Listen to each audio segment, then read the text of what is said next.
In this tutorial, I'll show you how to get Wondershare Filmora on your PC or laptop. First, click the link in the description below. Once the page opens, choose your preferred currency or select USD. You'll see 3 plans: individual, team and business, and education.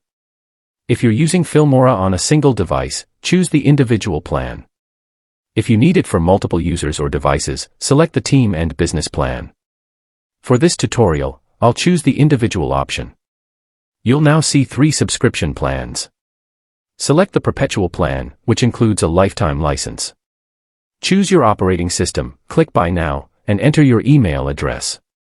Next, click Continue and fill in the required information, including your payment details. Complete the checkout process.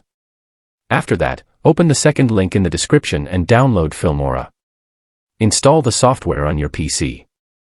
Once the installation is complete, sign in using the same email address you used when purchasing the subscription.